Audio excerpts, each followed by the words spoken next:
Hi everybody, नमस्कार प्यारे साथियों, गुड इवनिंग, शुभ संध्या। कैसे हैं आप सभी? मैं अनुज एक बार फिर से सभी का स्वागत करता हूं अपने इस प्यारे से परिवार टारगेट विद अंकित में।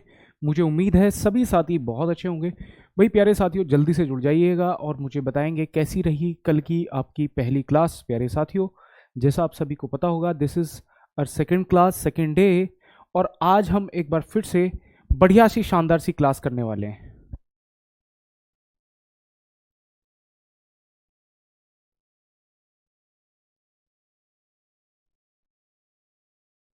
हाँ जी। तो भाई प्यारे साथियों, जैसा आपको पता है, this is gonna be our second day class, दूसरे दिन की क्लास होने वाली है। और मुझे उम्मीद है आपका पहले दिन का अनुभव, एक्सपीरियंस काफ़ी अच्छा रहा होगा। जुड़े हैं अपने साथी संगीता वर्मा, शिप्रा मिश्रा, संगीता, प्रतिमा यादव, सभी को नमस्कार, गुड इवनिंग, राधे राधे जी। सभी भैया प्यारे साथी जल्दी से जुड़ जाओ। और मैं आपको बता रहा हूँ, जैसे मैंने आपसे कल भी कुछ प्रोमिस किए थे, भाई देखो, इंग्लिश को सीखने के लिए एक सिस्टम में चलना पड़ेगा, एक सिस्टम से काम करना पड़ेगा। ठीक है,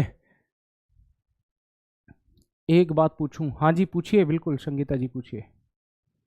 ठीक है, एक सिस्टम और एक व्यवस्था से चलना पड़ेगा। एवरीडे हमें क्लास ज्वाइन करनी पड़ेगी और पीछे की क्लासेस का एक बढ़िया सा रिवीजन आपको साथ साथ करते चलना है।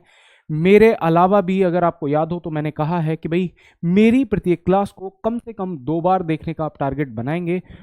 और तब जाकर के मैं ये कह रहा हूं कि अभी तक आपने इंग्लिश से, चाहे आप बीए हैं, एमए हैं, बीएड हैं, चाहे आपने कोई भी कोर्स इंग्लिश से किया है, भाई प्यारे भाई, ग्रामर में एक शानदार पकड़ बनती हुई आपको नजर आएगी। जल्दी से जुड़ जाओ। हर्ष श्रीवास्तव जुड़े हैं, शिवानी राठौर, गुड इवनिंग जी, शिवांगी गुड इवनिंग, अनु मौर्य प्रणाम जी, प्रणाम, good evening everybody, hello, Radhe Radhe everybody, Lakshmi good evening. चलो भैया, सभी प्यारे भाई जुड़ जाइएगा। 1 बजे से मुकेश जी, ये समय मैं खुद में। जी जी, thank you, thank you Shipra. Sir ये फंडामेंटल क्लास कब खत्म होगा, फिर कौन सा इंटरेस्टिंग टॉपिक शुरू होगा? सर बात मैं पूछूं सर प्लीज़, मैं क्या पूछूं? BTC UP set, UPP please. भाई देखो, आपके सवाल के लिए मैंने, आपको याद होगा, मैंने आपके जो भी पर्सनल कमेंट्स, जो भी आपके पर्सनल क्वेश्चंस होते हैं, पर्सनल अपार्ट फ्रॉम क्लास, ठीक है, तो क्लास के बारे में मैं आपसे पूछ रहा हूं कि अगर मैं क्लास की बात करूं तो आप मुझसे डायरेक्ट सवाल अभी कर सकते हैं। अगर आपका सवाल कोई क्लास से अलग हट करके है, कोई भी मानो कोई एडमिनिस्ट्रेटिव है या ऑफिशियल जानकारी आप यूपी टेट, सुपर टेट के बारे में जानना चाहते हैं, तो हम क्लास के एंड में 5 मिनट बात करेंगे। अभी के लिए देखो, अब सारे लोग अपनी कमेंट रोक दीजिएगा। मैं नाम लेके कमेंट नहीं पढ़ूंगा, लेकिन एक एक करके कंबाइंड एक आंसर दे देता हूं। प्यारे भाई, कल ही हमने बात करी थी, हम में से किसी भी साथी की इंग्लिश चाहे वीक हो, वेरी वीक हो, या खत्म हो, जीरो हो, माइनस हो, आप एक सही प्लेटफॉर्म, सही फैकल्टी की गाइडेंस में काम करने के लिए जुड़े हैं, तो निश्चित ही विश्वास रखिएगा। मुझे खुद को आजमाने दीजिए, मुझे खुद को आपके सामने साबित करने दीजिए, मुझे अपने तरीके से काम करने दीजिए। And dear students, let me tell you, एक सिंगल बात, एक सिंगल स्टेटमेंट, एक सिंगल अक्षर फालतू नहीं होगा, अननेसेसरी नहीं होगा, अनरिलेवेंट नहीं होगा। जो भी मैं इस क्लास से पढ़ाऊंगा, जो भी आपको इस प्लेटफॉर्म के माध्यम से देखने को या समझने को, पढ़ने को मिलेगा, वो मोर देन एनफ होगा। एंड ट्रस्ट मी आउट, आप after some days full of confidence में आकर के मुझे कमेंट्स में आकर के बताएंगे कि सर बहुत मजा आया, क्लास अच्छे से रही। ठीक है, अब चलो मैं अपनी पहली क्लास पे लेकर चलता हूं, आप अपनी कमेंट्स रोक दीजिएगा, पढ़ना शुरू कर लेते हैं। ठीक है जी, चलो भैया। आपको याद होगा हमने कल बात करी थी कि सर इंग्लिश क्या है, अंग्रेजी प्यारे भाई एक भाषा है। मैंने आपको बताया था, मैं 5 मिनट पहली क्लास को रिकॉल कर लेता हूं। मेरा सबसे पहला सवाल था कि व्हाट इज इंग्लिश, और इसके जवाब में हमारे पास था कि अंग्रेजी क्या है भैया? अंग्रेजी एक भाषा है। अंग्रेजी क्या है? अंग्रेजी एक भाषा है। अंग्रेजी कैसी भाषा है? अंग्रेजी क्या है जी? अंग्रेजी एक ग्लोबल भाषा है। English is a global language, global, global language. अंग्रेजी क्या है? एक ग्लोबल भाषा है, ग्लोबल भाषा। अंग्रेजी जब एक ग्लोबल भाषा है, तो हमने ये बात की कि भाषा का काम क्या होता है? भाषा का काम होता है प्यारे भाई means of communication. Means of communication, विचारों के विचारों के आदान प्रदान का एक साधन जो होता है उसे हम कहते हैं जी क्या, भाषा कहते हैं। देखिए भाई, बात ये है जो समय बदलने की है, ये मेरे हाथ में बिल्कुल नहीं है, आप लोग समझ सकते हैं। सिस्टम जो एडमिनिस्ट्रेशन मुझे आदेश देगा मैं उसको फॉलो करूंगा, लेकिन समय बिल्कुल अच्छा है मेरे हिसाब से, कंफर्टेबल टाइम है, ठीक है। अगर होता है तो आप थोड़ा सा एक बार डिस्कस कर सकते हैं ऑफिशियल हेल्पलाइन नंबर पे कॉल करके, लेकिन समय कोई सही या गलत नहीं होता है, थोड़ा सा एडजस्ट कर लीजिएगा अगर आपको कोई सिस्टम में थोड़ा सा बदलाव करना पड़ रहा है। देखो भाई, इंग्लिश क्या है, एक भाषा है, कैसी, ग्लोबल भाषा, अंतर्राष्ट्रीय पटल पर, अंतर्राष्ट्रीय यानी स्तर पर बोली जाने वाली भाषा है। भाषा का काम होता है विचारों का आदान प्रदान, मेरी बातें आप तक, आपकी बात मुझ तक जो आ रही है वो भाषा के माध्यम से आ रही है। हमने कहा था कि हमें अंग्रेजी सीखनी है जी, अंग्रेजी सीखनी है, अंग्रेजी सीखनी है।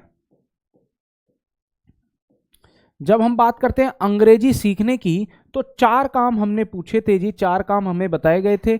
लिसनिंग कर लो, उसके बाद स्पीकिंग कर लो, ठीक है भैया, लिसनिंग कर लो, लिसनिंग के बाद स्पीकिंग कर लो, रीडिंग कर लो और आप राइटिंग कर लो, ठीक है जी, रीडिंग और राइटिंग।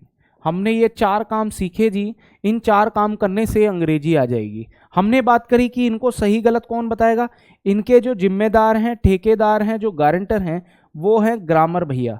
कौन है जी, ग्रामर भैया हैं, जो आपके द्वारा किए गए काम का सही या गलत करने की बात हाँ या ना में जो बताता है वो ग्रामर बताता है। हर व्यवस्था को, सिस्टम को, भाषा को चलाने के या उसको एक दायरे में रखने के कुछ नियम कानून होते हैं। इन नियम कानूनों को जहां रखा जाता है उसी को हम क्या कहते हैं, ग्रामर कहते हैं मेरे भाई, ठीक है जी। समझ पाए? तो ग्रामर क्या है, ग्रामर वो जिम्मेदारी लेता है कि आपके द्वारा किया गया काम सही है या गलत है। हमने कल बात करी थी ग्रामर खुद कितने पार्ट्स में बटा है, 5। सबसे पहला लेटर में बटता है ग्रामर। किसी भी भाषा की सबसे छोटी इकाई क्या होती है, लेटर यानी अक्षर कहते हैं। अक्षरों से मिलकर बनता है जी शब्द, और शब्दों से मिलकर बनता है जी वाक्य।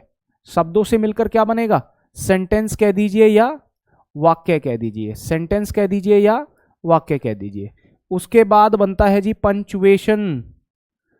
पंचुएशन, पंचुएशन का मतलब होता है जी विराम। भाषा को सुंदर बनाने के लिए कुछ और एलिमेंट डाले जाते हैं, लेकिन मैंने आपसे कहा था कि मेरी हर क्लास आपको एकदम कट क्लियर बताएगी कि कहाँ से सवाल पूछा जाएगा। तो भैया मैंने आपसे कहा था कि डायरेक्ट क्वेश्चन कभी भी लेटर से नहीं बनता है और ना ही प्रोसोडी से कोई डायरेक्ट क्वेश्चन बनता है। सवाल ये है यूपी टेट और सुपर टेट में जो भी इंग्लिश पूछी जाएगी वो यहाँ से पूछी जानी है, बस यहाँ। इन तीनों से आपका सवाल बनेगा जी, इन तीनों से आपका सवाल बनेगा, वर्ड से और पंचुएशन से, सेंटेंस से। अब इनमें भी जो मेन है, जहां से आपको सबसे ज्यादा सवाल बनने की पॉसिबिलिटी रहेगी वो रहेगी जी यहां से। सवाल जो पूछा जाता है वो मेनली वाक्य से बनता है।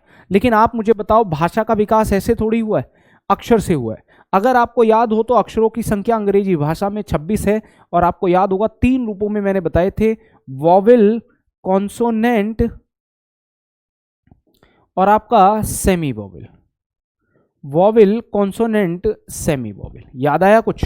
वर्ड्स की संख्या मैंने प्यारे भाई 8 बताई थी, 8 शब्द होते हैं। नाउन होता है, प्रोनाउन होता है, ठीक है जी, एडजेक्टिव होता है, वर्ब होता है भैया, एडवर्ब होता है, ठीक है जी, प्रीपोजिशन होती है, कंजंक्शन होता है और आपका इंटरजेक्शन होता है। तो भैया शब्दों की संख्या तो हो गई प्यारे भाई 8, ठीक है, 8 शब्द होते हैं आपके, 8। Noun, pronoun, adjective, verb, adverb, preposition, conjunction और इंटरजेक्शन। समझ पाए? ये बात आपको समझ आई? 8 शब्दों की संख्या होती है और वाक्यों की संख्या होती है प्यारे भाई 3 वाक्यों में सबसे होता है ऊपर सिंपल, उसके बाद होता है जी कंपाउंड, और उसके बाद होता है भैया कॉम्प्लेक्स। Simple, compound, complex. इस सिंपल के अगर मैं बता दूं 5 पार्ट होते हैं। इस सिंपल के कितने रूप होते हैं? 5। सिंपल के कितने रूप होते हैं? 5। एसर्टिव होता है, एसर्टिव। इंटेरोगेटिव होता है जी, इंटेरोगेटिव भैया। इंपेरेटिव होता है जी, इंपेरेटिव, एक सेंटेंस इंपेरेटिव। एक होता है जी एक्सक्लेमेटरी, और एक होता है भैया ऑप्टेटिव, एक होता है ऑप्टेटिव। बोलो, ये 5 प्रकार के सेंटेंसेस आपके सामने हैं। सिंपल के 5 प्रकार होते हैं, सिंपल के 5 प्रकार होते हैं assertive, interrogative, imperative, exclamatory and optative. विराम चिन्हों की बात करी थी, कितने होते हैं? 18 भी होते हैं, लेकिन आप इसको मत ही पढ़ो, ये बात समझ लो, ऐसे ही छोड़ दो इसको। वाक्य को विराम देने के लिए विराम चिन्हों का प्रयोग करना पड़ता है। विभिन्न टाइप के जब हम सेंटेंसेस पढ़ते हैं तो अलग अलग तरह के चिन्ह लगते हैं, यहां से कोई सवाल नहीं आएगा। लेकिन प्यारे भाई, हम यहां से पढ़ने की शुरुआत करेंगे, आपको पता है। एक बार जल्दी से कमेंट में मुझे ये बता दो, यहां तक की बातों आप रिलेट कर पा रहे हैं या नहीं। सबसे पहले एक बार फिर से 2 मिनट में मैं क्विक रिवीजन करा देता हूं। देखो, रिवीजन बहुत जरूरी है। आगे दौड़ पीछे छोड़, एक देशी कहावत है। बस आगे बढ़े जाओ, पीछे का रिवाइज मत करो। कोई सिलेक्शन नहीं होगा, किसी सिलेक्शन की उम्मीद ही मत करो, कोई नंबर अच्छे आने ही नहीं है। देखो, याद करना और याद रखने में बड़ा अंतर है। पढ़ के भूल जाना बड़ा कॉमन है, समझ पाए? समझ पाए? हिंदी में लिखेंगे, हिंदी में, हिंदी की जरूरत पड़ी जी भैया। 26 होते हैं अक्षर, जिसमें 3 तरह के अक्षर होते हैं। स्वर होते हैं, व्यंजन होते हैं जी, और आपके होते हैं जी अर्ध स्वर। अर्ध स्वर, अर्ध स्वर, समझ पाए? नाउन को हम हिंदी में संज्ञा कहते हैं भैया, सर्वनाम कहते हैं इसको। इसको हम कहते हैं जी विशेषण, इसको हम कहते हैं जी क्रिया, इसको हम कहते हैं क्रिया विशेषण,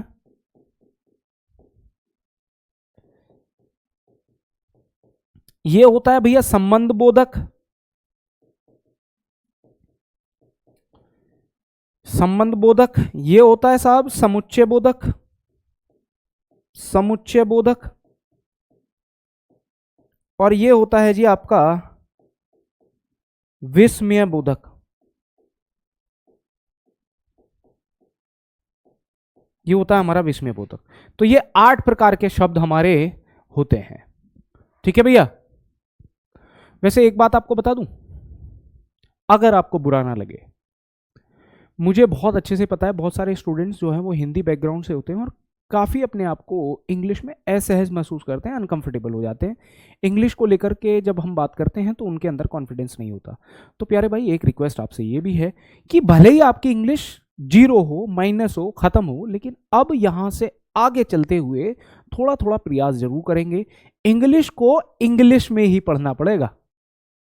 मैं आपको नाउन को संज्ञा कह के पढ़ाऊं, समझने में अच्छा लग रहा है, लेकिन जब आपको पढ़ने के लिए या करने के लिए या एग्जाम में नाउन की बात आएगी, नाउन का सवाल आएगा, तो ये बात काम नहीं आएगी, संज्ञा नहीं आएगी।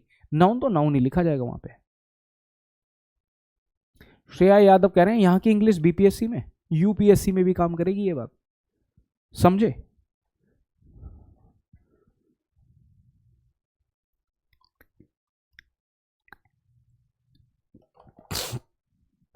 अगर यहां तक चीजें क्लियर है तो जल्दी से बताओ, अदरवाइज मैं आगे आपकी चीजों को जोड़ना शुरू करता हूं।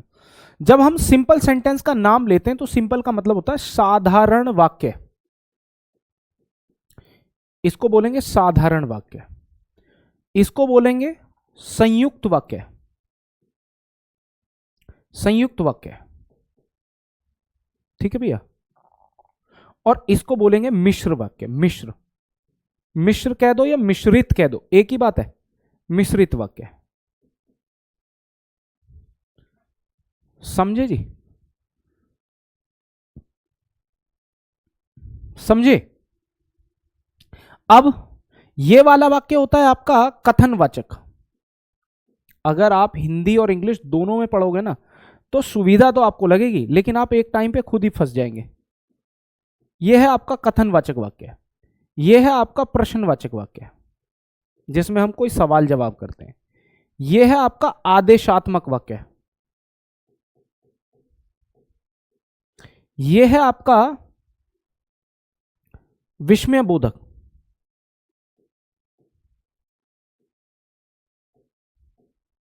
विस्मयवाचक कह दो, विस्मयबोधक कह सकते हो। ऑप्टेटिव का होता है इच्छा सूचक, इच्छावाचक वाक्य।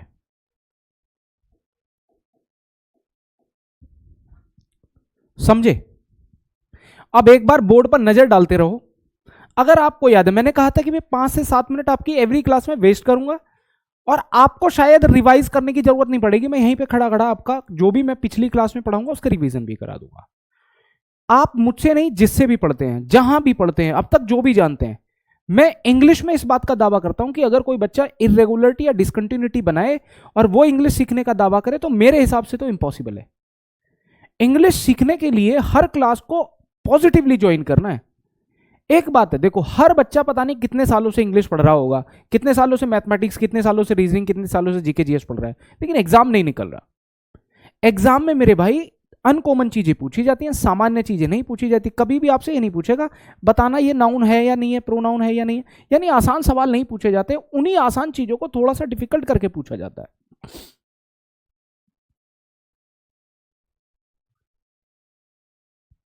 समझ पाए? विनोद भाई, मैं आपको एक चीज बता रहा हूं,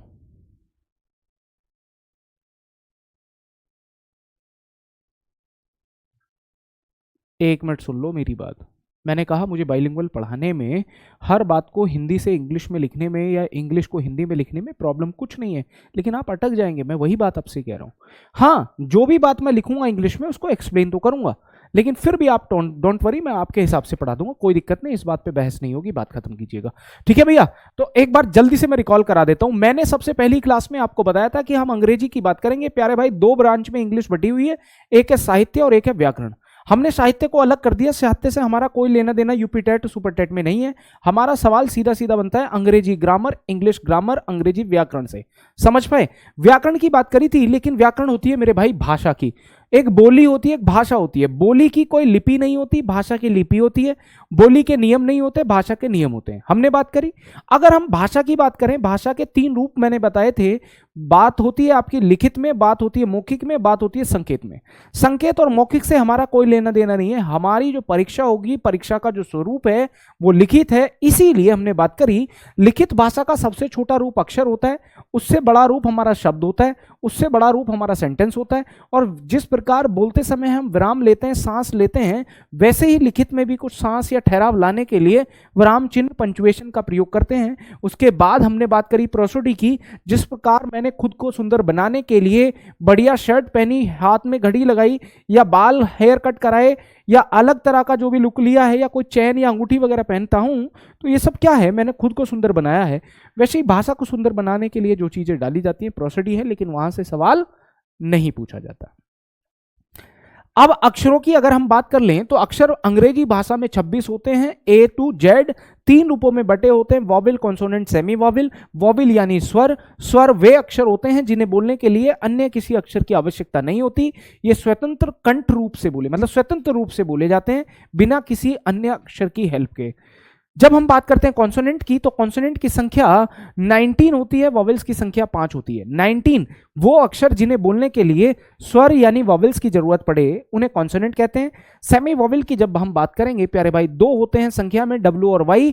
जब भी W या Y को किसी शब्द के शुरू में देखोगे तो इसकी आवाज कॉन्सोनेंट होती है, लेकिन जब आप इसे किसी शब्द के अंत में देखोगे तो इसकी आवाज क्या होती है? वॉवेल। अक्षरों का गेम ओवर। हम बात करते हैं शब्द। जब विभिन्न अक्षरों के मिलने से कोई अर्थपूर्ण शब्द बन जाए, अर्थपूर्ण समूह बन जाए, उसे शब्द कहते हैं। शब्दों की संख्या प्यारे भाई 8 होती है अंग्रेजी भाषा में। नाउन यानी संज्ञा, किसी भी व्यक्ति, वस्तु, स्थान के नाम को नाउन संज्ञा कहते हैं। प्रोनाउन वो शब्द होता है जो नाउन की जगह पर आता है। सवाल यह है कि सर ये नाउन की जगह क्यों लेता है? प्यारे भाई, जब हम एक ही नाउन को एक से अधिक बार प्रयोग कर लें, सेम नाउन को, जब एक किसी पर्टिकुलर प्रकार के नाउन को एक से अधिक बार यूज किया जाएगा तो दूसरी बार या तीसरी बार यूज करना उसको गलत माना जाता है। जब सेम नाउन दूसरी या तीसरी बार रिपीट होता है तो उसकी जगह पर आ जाता है प्रोनाउन। जो इन दोनों शब्दों की कोई विशेषता बता दे, जो इन दोनों शब्दों की विशेषता बताए नाउन या प्रोनाउन की, उसे कहते हैं एडजेक्टिव यानी विशेषण। समझे? उसे क्या कहते हैं? एडजेक्टिव यानी विशेषण। वर्ब क्रिया क्या होता है? वर्ब क्रिया होता है मेरे भाई कोई भी काम, आना जाना, मैं आ रहा हूं, मैं खा रहा हूं, मैं सुन रहा हूं, मैं देख रहा हूं, मैं आपकी बात सुन रहा हूं, मैं आप कुछ लिख रहे हैं, आप खड़े हैं, मैं बैठा हूं, मैं इंटरनेट चला रहा हूं, मैं यूट्यूब देख रहा हूं, मैं आपकी लाइव क्लास ले रहा हूं। तो ये जो क्रिया है, आना जाना, खाना पीना, लेना देना, उठना बैठना, ये सब क्या है मेरे भाई, ये क्रियाएं हैं। और अगर कोई काम होगा तो उसे करने वाला भी होगा। मानो आपने कहा सर आप पढ़ा रहे हैं, तो कोई तो पढ़ा रहा है, आपने कहा कोई पढ़ रहा है, तो कोई तो पढ़ रहा है।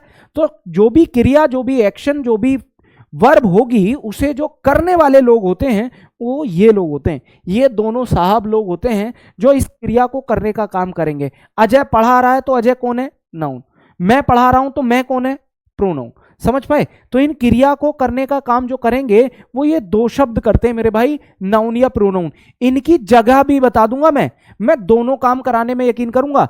आप में से बहुत सारे बच्चे ये कहेंगे कि सर मुझे रटना नहीं है, मुझे हर बात सीखनी है। अगर आप थोड़े से मैच्योर हैं तो मैं आपको एक बात कहना चाहूंगा, हर स्टूडेंट के माध्यम से मेरी तरफ से आपको ये बात मान लेनी चाहिए कि हर स्टूडेंट का माइंडसेट दोनों तरफ से काम करना चाहिए। यानी अगर जरूरत पड़ी तो उसको कुछ रटना पड़ा तो रट लेना भी सही है, और अगर आप कहें कि रटना वैसे ही पता कुछ नहीं है, सिर्फ रट के बैठे, ऐसा नहीं है। समझना तो है, लेकिन जितना हो सके समझ लीजिए, बच जाए तो रट लीजिए।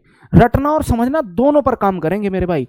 चाहे आप इस बात को कहीं भी ले जाओ, किसी के सामने पूछ लो, आप इस बात पर विवाद तो कर सकते हैं, कंट्रोवर्सी तो हो सकती है, लेकिन ये बात गलत नहीं है। थैंक यू आकांक्षा। आकांक्षा कह रहे हैं अच्छा पढ़ाते हैं आप सर, शॉर्ट ट्रिक्स भी बताइएगा एग्जाम सेकंड में। संगीता जी आप, मैंने बताया ना, जब तक मैं पढ़ाऊंगा नहीं तब तक मैं ट्रिक नहीं सिखाऊंगा, और जब मैं पढ़ा दूंगा ट्रिक भी सिखा दूंगा तब मैं आपसे उम्मीद करूंगा कि अब आप मेरे सवालों का जवाब दो, और मैं देखता हूं कि कौन से टेट का सवाल आपसे बाहर रहता है। ठीक है, चलो समझे। वर्ब क्लियर हुआ। एडवर्ब का काम क्या होता है? एडवर्ब होता है इन तीन शब्दों की जिम्मेदारी लेना। जो शब्द नाउन प्रोनाउन की विशेषता बताए वो एडजेक्टिव, लेकिन जो एडजेक्टिव की, वर्ब की और एडवर्ब की विशेषता बताए, दोबारा सुनेंगे, जो शब्द एडजेक्टिव की, वर्ब की और एडवर्ब की विशेषता बताए वो एडवर्ब होता है। दोबारा सुनेंगे, किसी भी व्यक्ति वस्तु स्थान के नाम को नाउन, नाउन की जगह पर प्रयोग होने वाला प्रोनाउन, जो नाउन प्रोनाउन की विशेषता बताए वो एडजेक्टिव, जो इन दोनों के द्वारा किया गया काम हो वो वर्ब। एडवर्ब क्या होता है? जो इन तीनों की कोई विशेषता बताए, एडजेक्टिव की, वर्ब की और एडवर्ब की। थोड़ा सा और अगले पेज पे चलेंगे, एलाबरेट करूंगा, बड़ा सा करके बताऊंगा, एक एक एग्जाम्पल से जोड़ दूंगा, क्लियर हो जाएगा। प्रीपोजिशन का काम क्या होता है? प्रीपोजिशन का नाम से पता चल रहा है संबंध बाधक, संबंध बोधक शब्द, यानी ये संबंध जोड़ता है। अब संबंध किसका जोड़ेगा? किसी नाउन या प्रोनाउन से पहले आएगा, और उन बाद में आए हुए नाउन या प्रोनाउन का संबंध पहले आए हुए नाउन या प्रोनाउन से जोड़ेगा। मैं इस स्लाइड के बाद यहीं से डिटेल में पढ़ाना शुरू करूंगा, तब आपको ये बात और भी क्लियर हो जाएगी। समझ आई बात? ये बात क्लियर हुई? प्रीपोजिशन क्लियर हुआ। कंजंक्शन जो होता है, जंक्शन का मतलब होता है योजक, जोड़ना।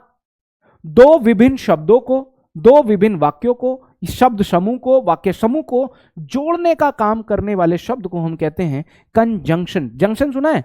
Railway station junction. Thank you जी।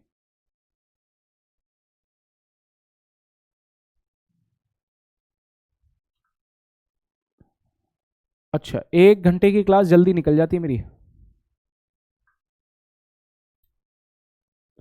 दिवाकर बिंद कह रहे हैं हमारा तो सब कुछ वापस आ जाएगा सर की क्लास लेकर। देखो एक और चीज बताऊं आपको, अभी आपने बोला था दिवाकर जी का सवाल है कि सर आपकी क्लास लेने के बाद कुछ और पढ़ने की जरूरत तो नहीं है। बेटा गारंटी बता रहा हूं मैं आपको, ट्रस्ट मी, ना मैं आपको कोई चैनल सजेस्ट करूंगा, ना मैं आपको कोई बुक सजेस्ट करूंगा, ना मैं कोई आपको कंटेंट दूंगा। जितना दे दूं ना क्लास में, बस आप उस बात का दावा कर देना कि सर जितना आपने कहा था उसका 70-80% भी अगर आपने कर लिया तो अच्छे नंबर आएंगे। पासिंग नंबर की बात नहीं कर रहा हूं, अच्छे नंबर आ जाएंगे इंग्लिश में। और ये इस बात को मुझे बाद में बताना जब एग्जाम हो ले, या एग्जाम के होने से पहले जब मैं आपकी पूरी सिलेबस को तैयार करा के प्रैक्टिस कराऊंगा, तब बता देना कि सर अभी यहां तक पहुंचे हम। क्लियर है? चलो, प्रीपोजिशन कंजंक्शन हो गया। इंटरजेक्शन क्या है? इंटरजेक्शन होता है प्यारे भाई विस्मय बोधक शब्द, यानी जिन शब्दों से हम अचानक हुए भावों को एक्सप्रेस करते हैं, अचानक उठने वाले भाव, अच्छाई, बुराई, ईमानदारी, सुख, दुख, हंसी, मजाक, जब हम इंटरजेक्शन इन इंग्लिश में बोलते हैं, अलास दुख को रिप्रेजेंट करना, आहा खुशी को रिप्रेजेंट करना। समझ पाए? ये बात क्लियर हुई है? तो 8 शब्द होते हैं और आप मुझे बताओ जिस प्रकार संपूर्ण अक्षरों से मिलकर अगर हम व्यवस्थित समूह बनाएं और कुछ अर्थ निकले तो शब्द बनेगा, तो सारे शब्दों को मिलाकर अगर हम कुछ अर्थ निकाल लें तो वाक्य बन जाएगा। प्यारे भाई वाक्य होते हैं 3 प्रकार के, सिंपल, कंपाउंड, कॉम्प्लेक्स। आराम से सुनते रहना। मैंने कहा था कि जब मेरी बात आप पहली बार देखोगे हो सकता है इनकम्प्लीट रह जाए, अधूरी रह जाए, कम समझ आए, लेकिन जब आप दोबारा इस क्लास को रिवाइज करोगे तो 100% समझ आएगा। सिंपल सेंटेंस वो होता है जिसमें एक सब्जेक्ट एक वर्ब हो। मैंने कहा आई एम अनुज, सिंपल है। You are my students, simple है। जिस सेंटेंस में एक सब्जेक्ट एक वर्ब होता है, और यह इंग्लिश भाषा का नियम है, हर सेंटेंस में सब्जेक्ट के हिसाब से वर्ब या वर्ब के हिसाब से सब्जेक्ट आती है। जैसे मैंने बोला यू आर आई एम, मैंने यू एम नहीं बोला, बताओ, मैंने यू एम थोड़ी बोला है। मैंने बोला था यू आर माई स्टूडेंट्स, मैंने यू के साथ तो आर लिखा और आई के साथ लिखा एम। ऐसा क्यों हो रहा है? क्योंकि आपको पता है कि आई के साथ एम आता है और यू के साथ आर आता है। ये जो मैच है ना, ये मैच सिखाता है हमें ग्रामर, कौन से सेंटेंस में कौन से सब्जेक्ट के साथ कौन सी वर्ब आती है। अब एक और चीज, ये प्लूरल है तो ये प्लूरल वर्ब, ये सिंगुलर है तो ये सिंगुलर वर्ब, ये भी नियम ग्रामर का ही है। कोई भी इंग्लिश का सेंटेंस आप दुनिया भर में किसी किताब में, दुकान में, मकान में, मॉल में, कहीं भी पढ़ोगे, हर सेंटेंस में वर्ब उसके सब्जेक्ट के हिसाब से आएगी। और जिस सेंटेंस में एक ही सब्जेक्ट हो, एक ही वर्ब हो, वो सिंपल होता है। साधारण वाक्य जिसे कहते हैं, जिसमें एक फाइनाइट वर्ब होती है जो वर्ब सब्जेक्ट के हिसाब से बदले। ये आर इसलिए है क्योंकि यहां पर यू है, यहां पर मैं इज नहीं कर सकता, गलत हो जाएगा, क्योंकि सब्जेक्ट ही होगा तो इज ठीक है। समझ में आ रहे हो ना? ये पूरा सर्कल में जो लिखा है, ये बात समझ आ रही है?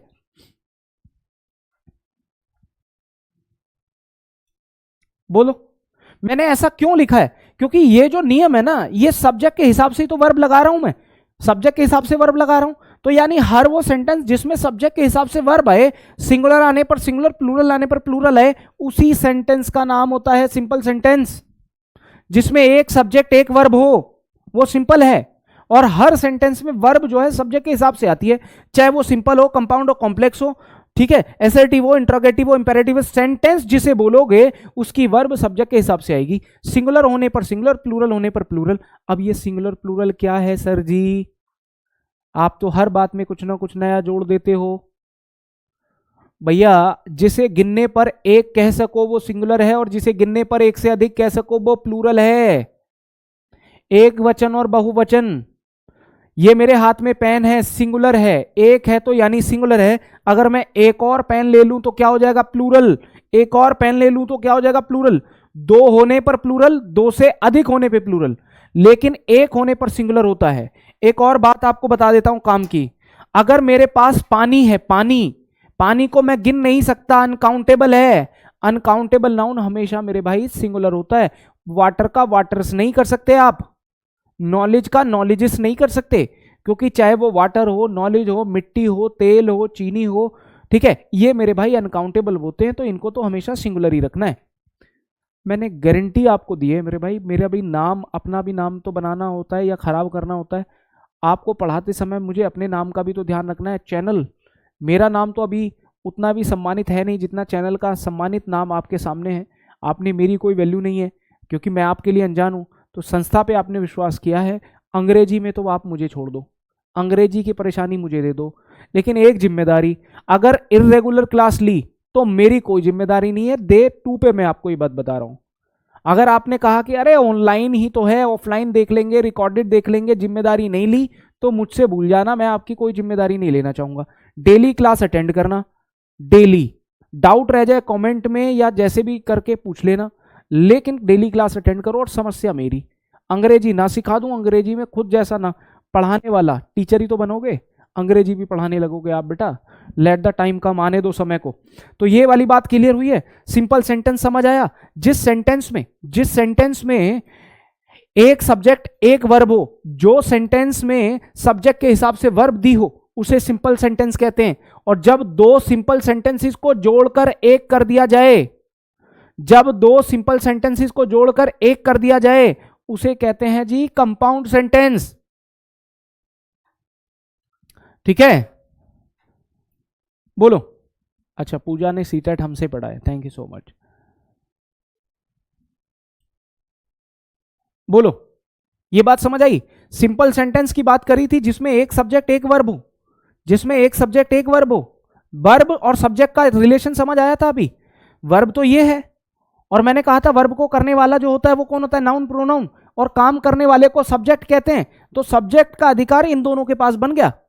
मैं इसे सब्जेक्ट नहीं कहूंगा, इसे नहीं कहूंगा, इसे नहीं कहूंगा, इसे नहीं, इसे, ये इन दोनों के अलावा कोई भी सब्जेक्ट नहीं रहेगा मेरे भाई, और वर्ब का काम सिर्फ वर्ब करेगी। तो हर सेंटेंस में एक सब्जेक्ट एक वर्ब होती है, जिसमें एक सब्जेक्ट एक वर्ब हो उसमें सिंपल। और जब दो सिंपल सेंटेंस को उठाकर जोड़ दोगे किसी कंजंक्शन से तो क्या हो जाएगा? कंपाउंड हो जाएगा। बोलो। Thank you Shipra, thank you so much. Clear हुआ?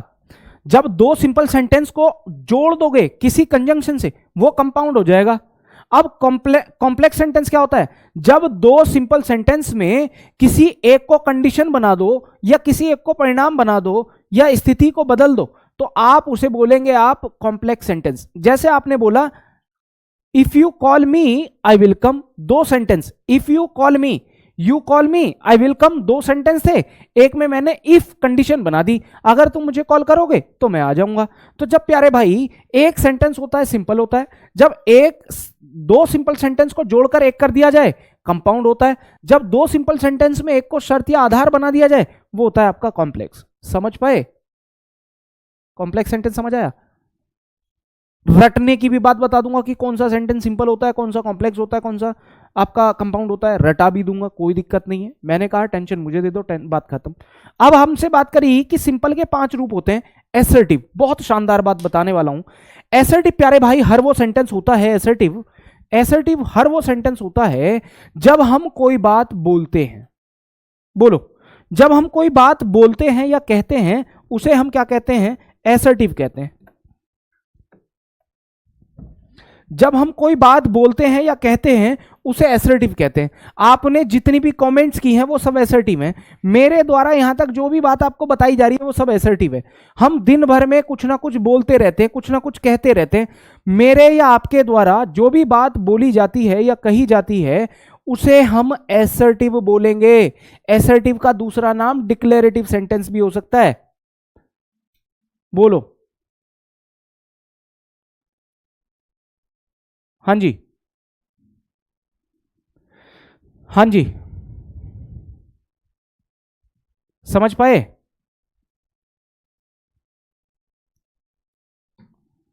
अच्छा, मोहिनी कह रहे हैं मैं रीट में भी इंग्लिश पढ़ी हूं और ट्यूशन भी देते हैं। वेरी गुड, बहुत बढ़िया। समझ पाए? तो मैंने कहा था कि एसर्टिव सेंटेंस हर वो बात, हर वो स्टेटमेंट होता है जिसे हम बोलकर कहते हैं। जो भी मेरे द्वारा आपसे बात कही जा रही है, जो भी मेरे द्वारा आपसे बात बोली जा रही है, जो भी मैं यहां लिखकर आपको बता रहा हूं वो हर बात एसर्टिव है। समझ पाए? जब आप सवाल करते हैं सर सिंपल सेंटेंस क्या है, सर क्या आप कंपाउंड बता सकते हैं, सर क्या आप दोबारा से रिपीट कर सकते हैं, क्या आप इंग्लिश पढ़ाते हैं, क्या आप दिल्ली से हैं, क्या आप यूपी से हैं, क्या आपका नाम अनुज है, आपके घर में कौन कौन है, आप कितने भाई हो, मैं कौन हूं, आप कौन हैं, आप कहां हैं, आप क्या हैं। जब भी हम इस तरह से सवाल करते हैं प्यारे भाई तो सेंटेंस का नाम होता है इंटेरोगेटिव।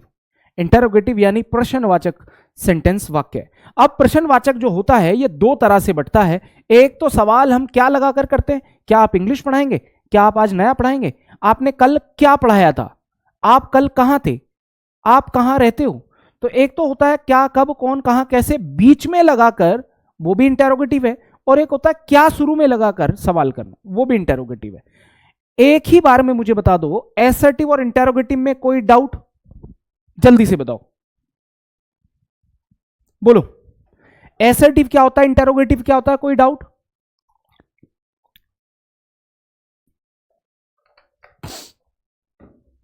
एसर्टिव और इंटेरोगेटिव में कोई डाउट हो नहीं सकता।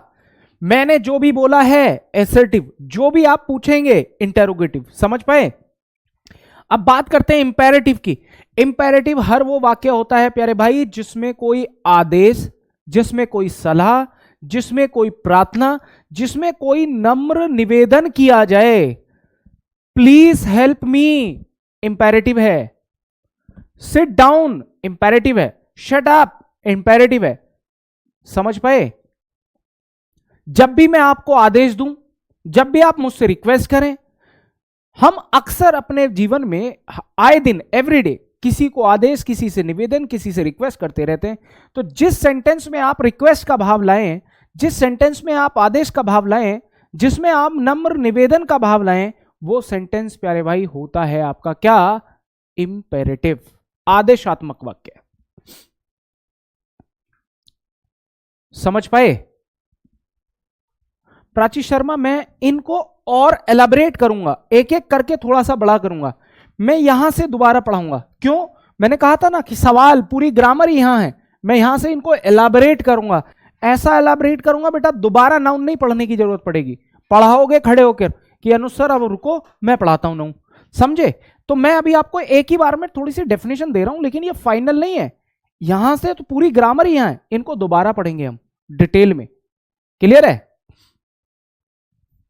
एसर्टिव समझ आया? जब हम कुछ कहते हैं एसर्टिव, जब हम सवाल करते हैं इंटेरोगेटिव, जब हम कोई आदेश, सलाह या प्रार्थना की बात करें इंपेरेटिव होता है।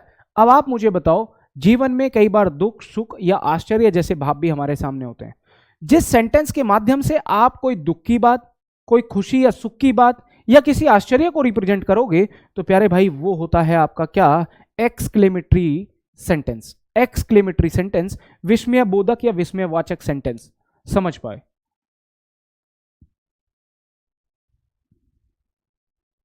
समझ पाए? बोलो जल्दी से, क्लियर हुआ? एक्सक्लेमेटरी सेंटेंस समझ आया? ऑप्टेटिव सेंटेंस, अब आपको पता है कि ऑप्टेटिव सेंटेंसेस वो होते हैं जिनमें हम किसी को कोई आशीर्वाद, किसी को कोई शुभकामना, किसी को कोई अभिशाप दे रहे हैं, वो होते हैं आपके ऑप्टेटिव सेंटेंस। दोबारा सुनेंगे, जिसमें हम कुछ कहते हैं असर्टिव, जब हम सवाल करते हैं इंटेरोगेटिव, जब हम आदेश, सलाह या प्रार्थना की बात करें इंपेरेटिव, जब हम दुख, सुख, आश्चर्य की बात करें एक्सक्लेमेटरी, जब हम किसी को शुभकामना, आशीर्वाद या अभिशाप, बद्दुआ देते हैं, तो वो होता है आपका ऑप्टेटिव। जल्दी से मुझे बताओ, क्या ये बात यहां तक क्लियर है? कोई भी डाउट है मेरे भाई पूछ लीजिएगा। I am always there to help you out. मैं नहीं चाहूंगा कि मेरा कोई भाई किसी भी प्रकार के डाउट में रहे। अब आप कह रहे हैं कि सर थोड़ा सा एलाबरेट कीजिए, थोड़ा सा और डिटेल में बताओ। मैं पढ़ाऊंगा, मैंने पहले ही कह दिया। इसको फाइनल मत समझो ना, ये फाइनल नहीं है, समझे? एक एक सेंटेंस ट्रांसलेशन ऐसी करा दूंगा दोबारा इंग्लिश। और कई बच्चे जो कहते हैं ना कि सर हम इंग्लिश में बहुत वीक हैं, वो अंग्रेजी बोलने के लिए भी थोड़ी सी उनकी इच्छा जगा दूंगा। बेटा मैंने कम्युनिकेशन बहुत लंबे समय पढ़ाया है। इंग्लिश कंपटीशन ये तो यूपी टेट, सी टेट, ये जो टीजीटी पीजीटी में जो ग्रामर पूछी जाती है उतनी हैवी नहीं पूछी जाती जो एसएससी और बैंकिंग में पूछी जाती है। इंडियन आर्मी में पढ़ाया मैंने, याद रखिएगा। तो आपको मैं किसी अंधकार में, किसी आधी अधूरी जानकारी में या किसी बेकार की चीज़ों में नहीं उलझाऊंगा। हर वो चीज़ पढ़ाऊंगा जो एग्जाम ओरिएंटेड है। हालांकि आपको याद होगा मैंने कल एक स्टेटमेंट बोला था, जो बहुत नए बच्चे होते हैं या जिनके दिमाग में नया नया भूत सवार होता है, वो हर तरह से नॉलेज को इकट्ठा करने की कोशिश करते हैं। टारगेट विद अंकित से भी पढ़ लिया, किसी और चैनल से भी पढ़ लिया, अनुज से भी पढ़ लिया, तनुज से भी पढ़ लिया, खुद भी पढ़ लिया, ये किताब वो किताब उठा के, कहते हैं ना एक देशी भाषा में, गुड़ गोबर कर लेना। बोलिए, समझ पाए? इसको बोलते हैं थोड़ा सा जल्दी गुड़ गोबर कर लेना। यानी जहां तहां पर पहुंचे, जहां तहां पर पहुंचे और सारे उठा करके सवाल करना शुरू कर दिया। यानी नॉलेज लेनी है, लेकिन ऐसा नहीं है कि हर कूड़े से उठा करके नॉलेज को उठाकर ले लो। अभी दिख रहा है? बोलो।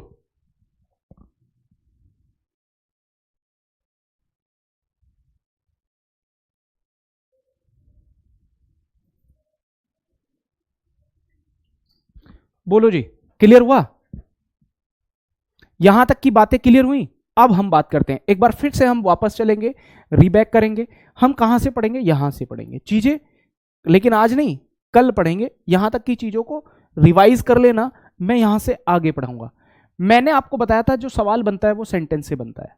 सेंटेंस क्या होता है, कितने प्रकार के होते हैं, सारी बातें एक्सप्लेन कर दी हैं। अब मैं आपको नई स्लाइड में बताऊंगा मेरे भाई। क्या पार्ट्स ऑफ स्पीच हो गया? ये नाउन प्रोनाउन का तो क्लियर हो गया ना, नाउन क्या है, प्रोनाउन क्या है, एडजेक्टिव क्या है, ये बता दिया मैंने। अब मैं आपको बताऊंगा फॉर्मेशन ऑफ सेंटेंस। आराम से समझेंगे, विश्वास में पॉजिटिव एनर्जी के साथ जुड़े रहेंगे, हो जाएगा काम। Formation of sentence, formation of sentence यानी जब भी हम वाक्य को बनाने की बात करते हैं, पहली बात अगर मैं बात कर लूं आपसे सेंटेंस है क्या, अगर मैं आपसे बात कर लूं सेंटेंस क्या है, what is sentence, formation of sentence से पहले हमें यह बता दो कि सेंटेंस क्या है। सेंटेंस क्या होता है, किसे सेंटेंस कहते हैं? A group of words, a group of words which makes a complete sense, a group of words which makes a complete sense यानी शब्दों का ऐसा समूह जिसका भाव हो, शब्दों का ऐसा समूह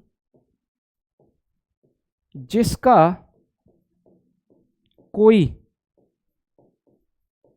अर्थ या भाव हो।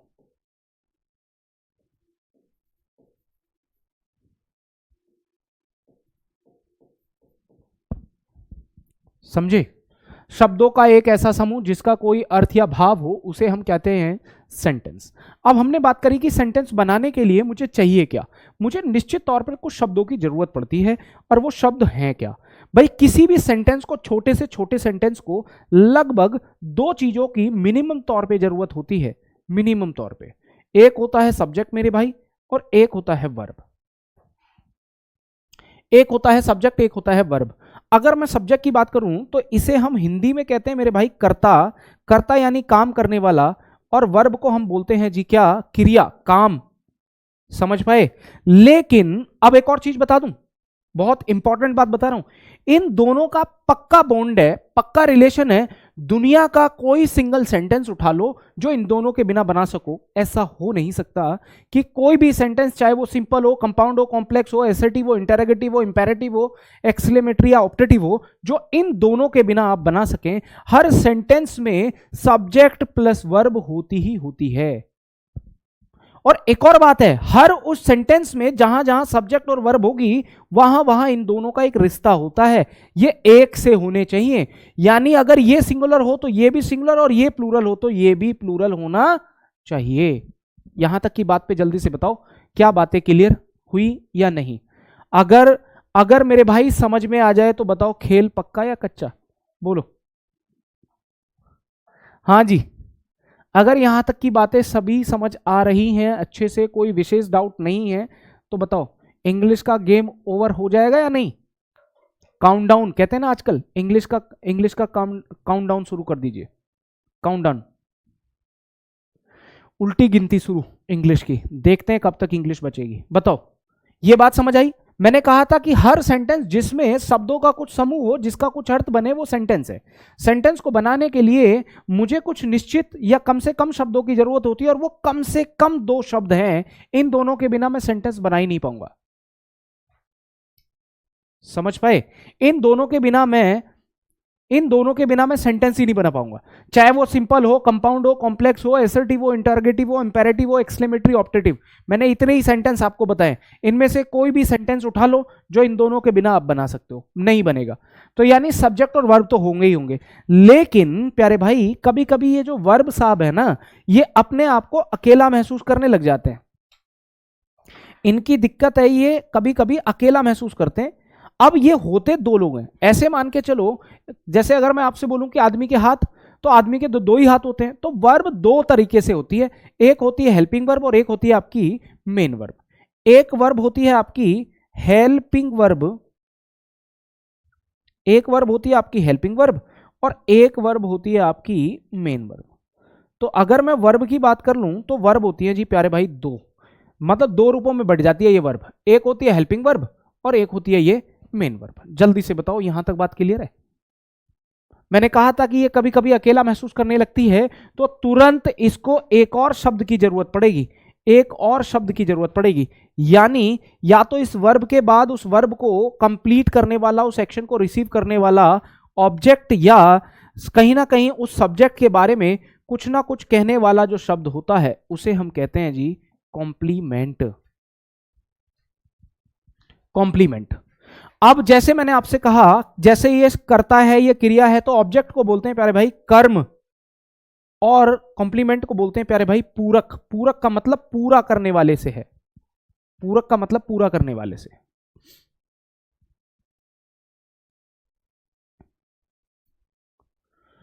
बोलो।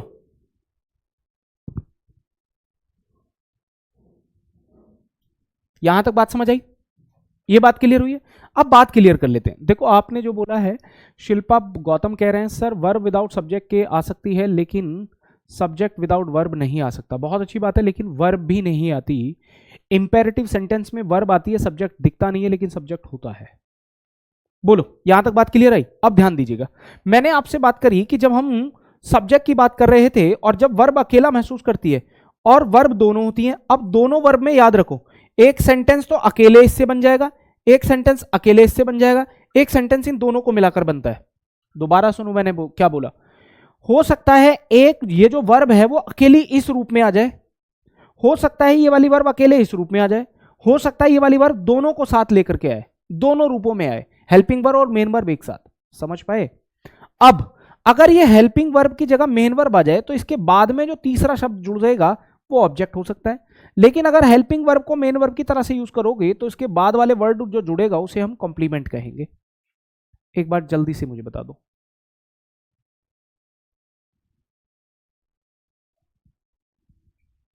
बोलो, समझ आई? एक और बात पे आ जाओ। शब्द तो 8 होते हैं ना इंग्लिश में, noun, pronoun, adjective, verb, adverb, preposition, conjunction, interjection. शब्दों की संख्या कितनी है? शब्दों की संख्या अंग्रेजी भाषा में 8 है। नाउन होता है, प्रोनाउन होता है, एडजेक्टिव होता है, verb, adverb, preposition, conjunction, interjection, 8 शब्द होते हैं। उन 8 शब्दों में से कौन कौन सब्जेक्ट, कौन कौन वर्ब, कौन कौन ऑब्जेक्ट, कौन कौन कॉम्प्लीमेंट बनते हैं, ये भी तो पता होना चाहिए ना। ये भी तो पता होना चाहिए। तो उन 8 शब्दों में से जो नाउन का काम करता है जी, नाउन का, तो जो नाउन का काम करेगा, नाउन का काम करने वाले हैं ये सब्जेक्ट, नाउन होगा, या नाउन अगर रिपीट हो जाए तो आपको पता है प्रोनाउन आता है। तो नाउन या जो प्रोनाउन होते हैं ना, उन दोनों को आप सेंटेंस में सब्जेक्ट के रूप में यूज होता हुआ देखेंगे। और अगर वर्ब की बात करोगे तो वर्ब का काम स्वयं वर्ब करेगी, कोई भी वर्ब की जगह नहीं लेगा, स्वयं वर्ब लेगी। अगर मैं ऑब्जेक्ट पे आ जाऊं तो एक बार फिर से आप इस बात को देख लो कि या तो नाउन ऑब्जेक्ट होता है या प्रोनाउन ऑब्जेक्ट होता है, या अगर हम कॉम्प्लीमेंट पे आ जाएं तो कॉम्प्लीमेंट के रूप में या तो नाउन होगा भैया, या तो नाउन होगा कॉम्प्लीमेंट, या प्रोनाउन होगा कॉम्प्लीमेंट, या एडजेक्टिव होगा कॉम्प्लीमेंट।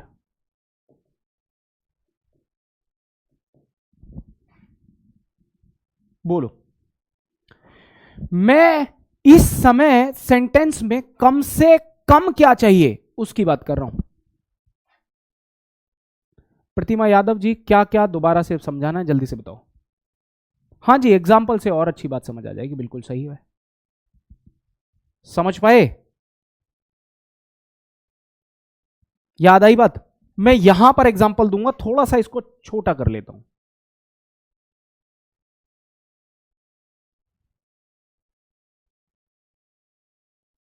देखते रहिएगा। अब एक बार जल्दी से बता दो, विजिबल तो है ना, देख तो पा रहे हैं ना आप इसको, ज्यादा छोटा तो नहीं हुआ है ना। अब देखो, मैंने कहा था कि सेंटेंस 3 तरह के होते हैं, मैं उनको बताता हूं आपको। मैं एक एग्जाम्पल ले लेता हूं। एग्जाम्पल में मैंने 3 एग्जाम्पल लिखूंगा मैं। पहला एग्जाम्पल जिसमें मेन वर्ब होगी, जैसे अनुज की बात ले लो। अनुज टीच इंग्लिश, अनुज टीच इंग्लिश। मैंने एक एग्जाम्पल ले लिया, अनुज टीच इंग्लिश। अनुज अंग्रेजी पढ़ाता है, ठीक है, अनुज अंग्रेजी पढ़ाता है, एक सेंटेंस आपके सामने हुआ। एक मैं दूसरा एग्जाम्पल लेता हूं इसका। आपने बोला अनुज इज ए टीचर, या एक काम कर लो, अपोज थोड़ा सा उल्टा हो रहा है क्या, चलो आगे पीछे लिखते हैं थोड़ा सा करके, करेक्शन कर लेते हैं थोड़ा सा। पहला सेंटेंस लिखो, अनुज टीचर है, Anuj is a teacher. Anuj teacher है, अपनी बेस्ट ऑफ नॉलेज के हिसाब से जज कर सकते हो कि क्या सेंटेंस सही है या गलत है। अनुज टीचर है तो सही है ये। दूसरा सेंटेंस लिखोगे आप, अनुज, आप कहोगे सर नाउन का रिपीट हो रहा है, अनुज को हटा देते हैं। आपने बोला ही टीच इंग्लिश, अनुज टीचर है और अनुज इंग्लिश पढ़ाता है, मैंने ये बात लिख दी। तीसरा सेंटेंस मैंने आपको दिया, आपने बोला he is teaching, he is teaching grammar. ये 3 सेंटेंस मैंने आपको दिए।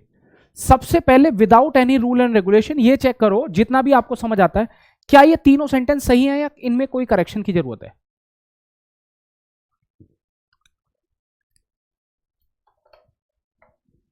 बोलो, क्या ये तीनों सेंटेंस सही है या इसमें कुछ करेक्शन की जरूरत है। आराम से समझना मेरे भाई। देखो यहां पर देख लो, मैंने कहा था कि कम से कम मुझे सेंटेंस में सब्जेक्ट चाहिए, वर्ब चाहिए, ऑब्जेक्ट या कॉम्प्लीमेंट चाहिए, और उसमें भी मैंने इन दोनों को पहले बताया। तो सब्जेक्ट और वर्ब को देखो पहले, इसमें ये सब्जेक्ट है और ये वर्ब है, ये सब्जेक्ट है और ये वर्ब है, ये सब्जेक्ट है, ये सब्जेक्ट है और ये पूरी की पूरी वर्ब है, यानी ये यहां तक वर्ब है, ये हेल्पिंग वर्ब है और ये मेन वर्ब है। बताओ यहां तक बात क्लियर है, हाँ या ना। अब याद रखो, मैंने कहा था कि हर सेंटेंस में सेंटेंस को पूरा करने के लिए सिर्फ इन दोनों की जरूरत होती है। हो सकता है सेंटेंस में अगला कुछ ना आए, तो हो सकता है सेंटेंस में अगला कुछ ना आए, लेकिन आपको उसमें सब्जेक्ट और वर्ब तो दिखेगा ही दिखेगा। लेकिन अगर ऐसा हुआ कि वर्ब के बाद जुड़ेगा कुछ, तो वर्ब के बाद 2 चीज जुड़ती हैं, या तो वर्ब का ऑब्जेक्ट होगा या सेंटेंस में सब्जेक्ट का कॉम्प्लीमेंट होगा। अब मैं आपको बता देता हूं, याद रखो, कई बार एक बात यहां देखो, ये जो है ना, ये इसका जन्म हुआ था जी हेल्पिंग वर्ब के रूप में, इसका जन्म हुआ था हेल्पिंग वर्ब के रूप में। लेकिन क्या ये सेंटेंस में हेल्पिंग वर्ब का काम कर रही है। हेल्पिंग वर्ब मेरे भाई तब बोली जाएगी हेल्पिंग वर्ब जब उसके बराबर में मेन वर्ब लिखी हो। जैसे यहां पर ये हेल्पिंग वर्ब कही जा रही है, यहां पर हेल्पिंग वर्ब है क्योंकि इसके बराबर में मेन वर्ब लिखी हुई है। यहां पर इसको आप हेल्पिंग वर्ब कहेंगे तो आप गलती कर रहे हैं, क्योंकि इसके बराबर में जब मेन वर्ब नहीं है तो ये हेल्पिंग वर्ब नहीं, यही मेन वर्ब है। समझे कि नहीं समझे, क्लियर है। यहां भी इज है और यहां भी इज है, दोनों ही हेल्पिंग वर्ब में जन्मी है।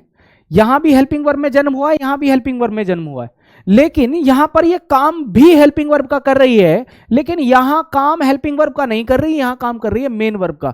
अब याद रखो, जब हेल्पिंग वर्ब मेन वर्ब का काम करने लग जाए, स्पेशली बी की फॉर्म, बी की इजेमार वाज वर्ब, जब बी की फॉर्म हेल्पिंग वर्ब का काम कर, हेल्पिंग वर्ब ना बन के मेन वर्ब का काम करने लग जाए, तो उन्हें बोला जाता है मेरे भाई लिंकिंग वर्ब, उनका नाम हो जाता है लिंकिंग वर्ब।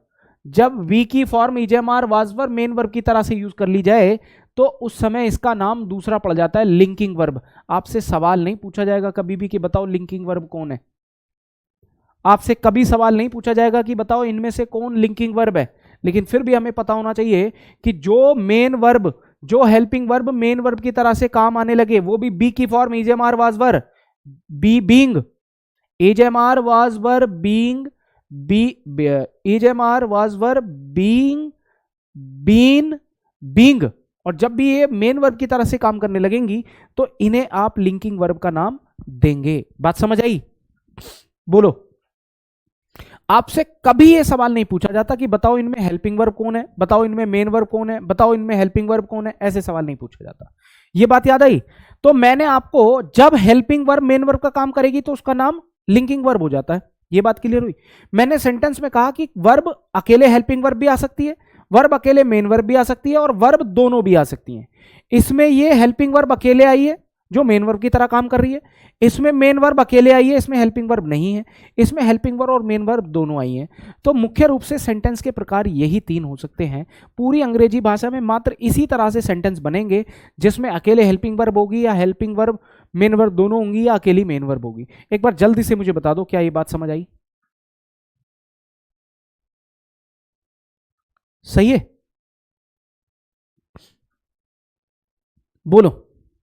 अब आपने बात करी थी कि सर ये सब्जेक्ट वर्ब ऑब्जेक्ट क्या है, इनको थोड़ा सा एलैबोरेट कर दो। सब्जेक्ट क्या होता है? आपको ये तो पता चली हर सेंटेंस में, हर सेंटेंस को हम सब्जेक्ट से, वर्ब से, ऑब्जेक्ट से या कॉम्प्लीमेंट से बनाएंगे, ये तो पता चल ही गया होगा। बोलो हाँ या ना। आपको ये भी पता चल गया होगा कि सब्जेक्ट का काम नाउन या प्रोनाउन करते हैं, वर्ब का काम वर्ब करती है, ऑब्जेक्ट का काम भी नाउन प्रोनाउन करते हैं और कॉम्प्लीमेंट का काम भी नाउन या प्रोनाउन करते हैं। जल्दी से बताओ, कोई डाउट हो तो। ठीक है, अब यहां पर आते हैं, सब्जेक्ट क्या होता है? काम करने वाला। सब्जेक्ट का मतलब कर्ता से होता है, डूअर ऑफ एक्शन, काम करने वाला, डूअर ऑफ एक्शन, काम करने वाला, डूअर ऑफ एक्शन, काम करने वाला, काम करने वाला, काम करने वाला। ठीक है जी, डूअर ऑफ एक्शन होता है, काम करने वाला। समझे? नेक्स्ट अगर हम वर्ब की बात कर लें, वर्ब जो होती है उसको बोलते हैं क्रिया, यानी किसी एक्शन को रिप्रेजेंट करना, काम का एक्शन।